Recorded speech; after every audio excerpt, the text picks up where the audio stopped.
Welcome to Maneuver. I'm Faith, and today we've got spoiled the first cards for set 5 of Star Wars Unlimited, Legends of the Force, and it includes my favorite character in all of the Star Wars galaxy as one of the leaders in the Spotlight decks. That leader is Qui-Gon Jinn. This is a fan favorite character who is known for an offensive acrobatic style of combat, and his card does just that. Qui-Gon Jinn is in the cunning heroism aspects, and the way his card works really fits within what Cunning is trying to do.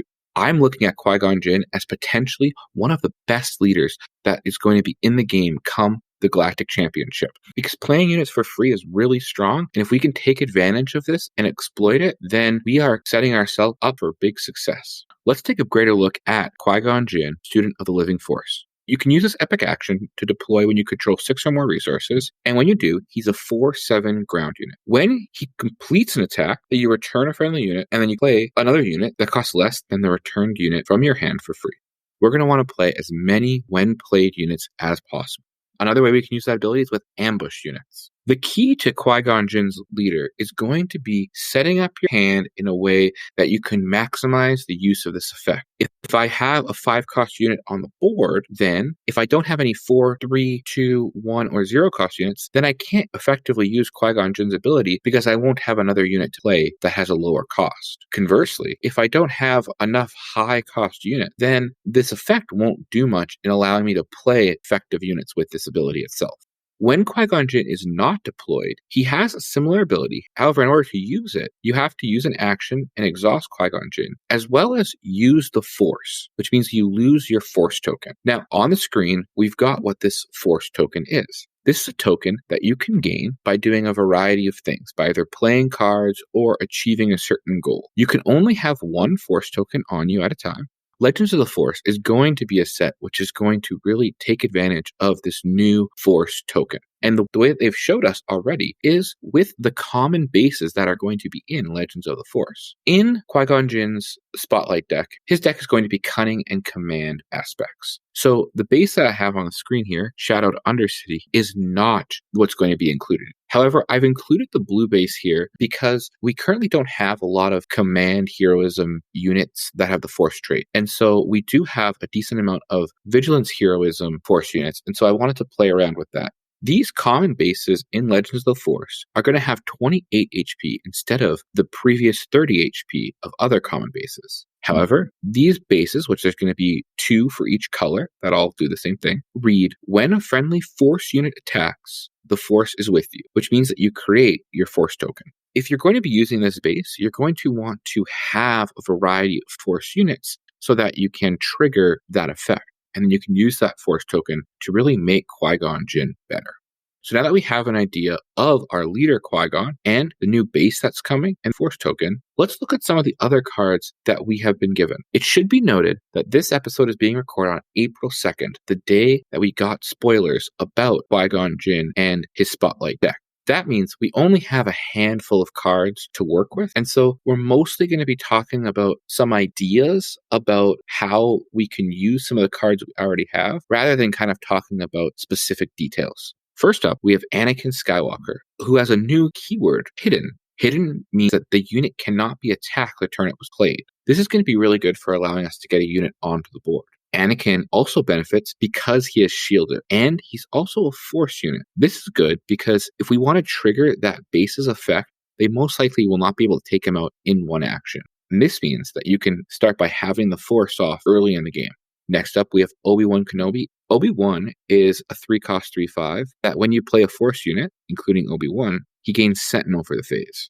With Qui-Gon Jinn, this card is clearly going to be super strong because when you play him, he gets the Sentinel, he takes some damage, and then if you need to, you use Qui-Gon Jinn's ability, bounce him back to your hand, and then next turn, play him again. And he has all that damage taken away, and he's again a 3/5 Sentinel. Up next, we've got our third out of 4 potential special cards that are included in the Spotlight decks, and that is Qui-Gon Jinn's Aethersprite. This is a 5-cost Cunning Heroism unit that has a 3/6 stat line, but its more important part is on attack, the next time you use a when played ability this phase, you may use that ability again. Because Qui-Gon Jinn's leader is all about returning cards to your hand and playing them again, you're building in that when played effect already. And so Aether Sprite is definitely kind of like a boss card for this deck because you're already building your deck around that interaction. We also got 2 cards spoiled. The first one is Refugee of the Path, a 1-cost 0/3 force unit that, when played, you can give a shield token to a unit with Sentinel. This can be a great card if you have Obi-Wan Kenobi on the board because you're playing a force unit, giving him Sentinel, and then you can give him a shield. Sentinel and shield is a great combination. We also got a unique ship, Stinger Mantis, which is a 5-cost Cunning Heroism 4/6 that's in space. And when played, you may deal 2 damage to an exhausted unit. These cards were both shown because of that when played effect, and Qui-Gon is going to want to be playing them for free, bouncing them, and getting that when played effect multiple times. So those are the 5 cards we have so far spoiled for Legends of the Force. I now want to turn our attention to some of the cards we have in previous sets and look at how we might be able to exploit them in a Qui-Gon build. Up first, we have events. So I've included 3 events on the screen that I think are interesting for what we can do with Qui-Gon. Sneak Attack's a great card because it allows us to effectively play a card for 1 less resource than it normally costs, and that unit enters ready, and so it's able to attack. It has a major downside, however, that at the start of the regroup phase, you have to defeat that unit. And so you really only get 1 chance to use that unit for the benefit of playing it up quick. However, Qui-Gon allows us to do something interesting. Because that unit enters ready, we can attack, so get the benefit of both the when played effect and any attack that it can deal. And as long as that unit is still alive, we can use Qui-Gon's ability and return that unit to our hand, meaning that we'll no longer have to lose that unit. And we then get to play another unit on the board. Yes, it has to cost a little bit less resources than the one we brought back to our hand. However, that new unit is no longer subject to be defeated at the start of the regroup phase. So we don't lose that value that Sneak Attack was originally giving us. The next card I want to talk about is now there are 2 of them. Why I think it can be beneficial in a Qui-Gon deck is it allows us to play a unit a little bit ahead of curve. So something as simple as if we have 1 force unit on the board, we have 5 resources, we can play now there are 2 of them, playing Luke onto the board, getting that -3/-3 effect, and then if we want, and if Luke's weaker later on in the game, we can use Qui-Gon's ability, bounce back to our hand, and then play a 6-cost unit. Again, this was potentially on a turn where we had 5 resources, so we're already playing a permanent 6-cost unit, and we already benefited from Luke's when played effect. Again, this might not be the most optimal use of the card, but this is to give us the idea that we can get units a little bit ahead of curve. Finally, I want to talk about Change of Heart. And why I like Change of Heart, it's because it allows us to essentially 2-for-1 our opponent and also up to potentially 3-to-1 them. We want to play this when we're starting with the initiative of the turn, and we play Change of Heart as our first action. We then take their unit, and then on our next action, we can attack with that unit. Maybe we take out one of their units in that arena, or we attack their base. Then, before the end of the phase, we use Qui-Gon's ability. When we bounce that card that we've Change of Hearted, because we're going to lose it at the beginning of the next turn, we put it back into their hand. However, we then get to play one of our units from our hand onto the board. This means that we've taken out their unit, we've added a unit to our board, and we got to use their unit already to, again, either deal damage or to defeat a unit. This can lead to massive turnaround play.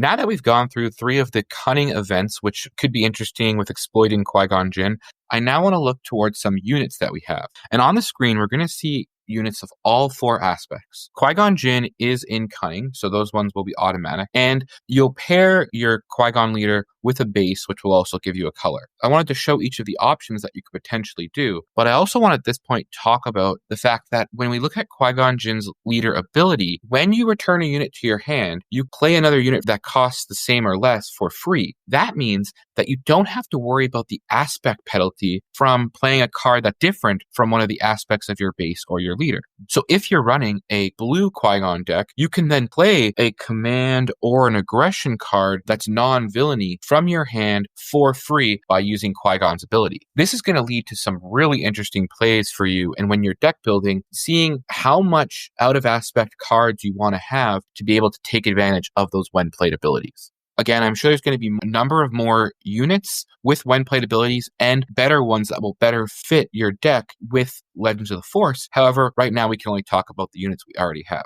And starting off is actually one that doesn't have an explicit when played ability, and that is Millennium Falcon. I wanted to include Millennium Falcon on this list because it enters ready. And this is strong because if we use Qui-Gon's ability to play a unit with less cost than when we returned, Millennium Falcon is most likely going to be a smaller cost, and it enters ready, which allows you to attack. So something like this can be a valuable unit to have. Beside Millennium Falcon, we have another Cunning unit, Ahsoka. Ahsoka's a great unit in the deck because first off, it's a Force unit. So if we're playing the base we talked about earlier, her attacks will allow you to get those Force tokens. She also has a great when played effect, forcing our opponent to discard a card. But the fact that we can bring Ahsoka back to our hand and potentially play her multiple times, even just one copy of her, can control our opponent by making them discard multiple cards. I next have a couple of command cards here, Adelphi Patrol Wing and General Reekin. Both of them have when played effects. The Patrol Wing has one that lets you attack with a unit, and if you control initiative, your attack's a little bit stronger. And General Reekin's allows you to, when played, give a unit Sentinel, or if it has Sentinel already, give it an experience token. These can be some interesting cards, and depending on what you feel your deck needs, if you need to be more aggressive or if you need some more defense, these can be some options you might want to include with their when played abilities.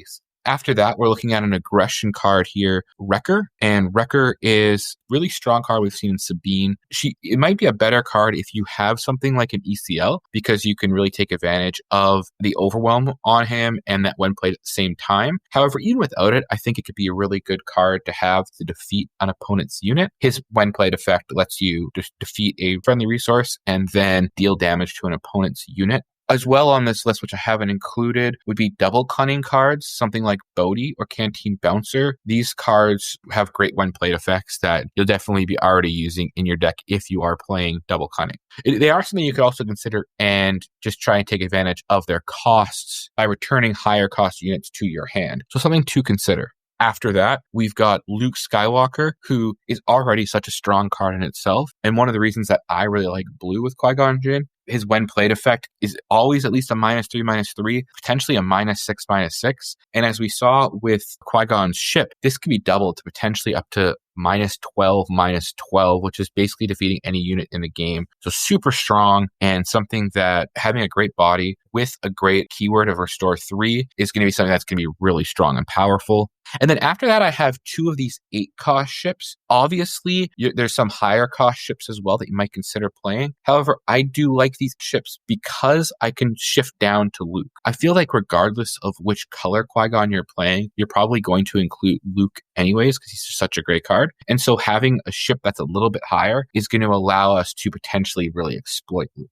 And so those two ships that I mentioned are Redemption and Home One. I think Redemption allowing you to heal damage from your base or to a lesser degree from your units by just playing him. This can really help us stave off defeat, especially when we're closer to the end of the game. And after that, it's also Home One. Home One is a really strong ship, and it does have a when played effect. Play a heroism unit from your discard pile at a slight discount cost. This can definitely be strong if you build your deck in the way where you're going to take advantage of playing those units from the discard pile. As the later the game goes, it can lead to a bigger return with Home One. So these are some of the units with when played effects that you can consider putting in your Qui-Gon Jinn deck. As I mentioned earlier, Ambush is another way which we can take advantage of Qui-Gon's deck. The reason is because you can get that attack off with Ambush right away, you are able to use Qui-Gon's ability and return that unit to your hand, which essentially takes away the damage that it would have taken as long as it survived the initial attack. The two units that I'm most interested in using with Ambush are those with Force, because then we can also trigger that effect of the base we mentioned. Those units that I think are right now the ones we have the best example of are Plo Koon and Mace Windu. Plo Koon's an easy include because it already is in the same aspect colors as a Qui-Gon Jinn, and being 5 costs can allow you to be bounce back and brought out an Ahsoka. And Mace Windu can be a really strong one because if you are going red or if you're returning one of those big ships we talked about, if you can defeat a unit your opponent has, it becomes ready and then can attack at the base or continue taking out their ground arena. Those cards are definitely strong considerations in these kinds of decks because of that ambush keyword and being Force units. So now I want to turn to the deck list that I have here. This, as we said, we're still so early. This is just a work in progress deck that I'm going to be testing out to see how I like it. I did not include Mace Windu yet, and so I'll be wanting to see how Mace Windu will play out with only 2 redemptions. Having to pay out of aspect does hurt a little bit for me, so I think those kinds of cards are going to be best used when we have cards to shift down from. I want to also point out that I think that right now 6 cost is a little bit of a weak spot in this deck and in kind of the Qui-Gon decks in general. I don't love a ton of 6 cost units in the heroism side, and so I want to see what Legends of the Force brings to that to help us shore up that spot in the curve. I also want to point out Favorable Delegate as an interesting card in Qui-Gon Jinn. Normally what happens is you play Favorable Delegate and you draw a card. You then have to discard a card from your hand when he's defeated. Because with Qui-Gon, it allows us a way to return Favorable Delegate to our hand, we are able to draw the card when we play him, and then if we use Qui-Gon's ability on it, return it to our hand, and it never actually ended up being defeated. So instead of it normally netting you 0 cards, this way it actually does net you a positive 1. So that's just one thing to consider. Whether that card will make it in the overall deck by the time we have Legends of the Force is yet to be seen still. But yes, so this is my deck that after that theory crafting that I've come to, and I want to see how it plays out. Definitely, I'd recommend doing your own playtesting as we get more cards so that you can see what works and what doesn't.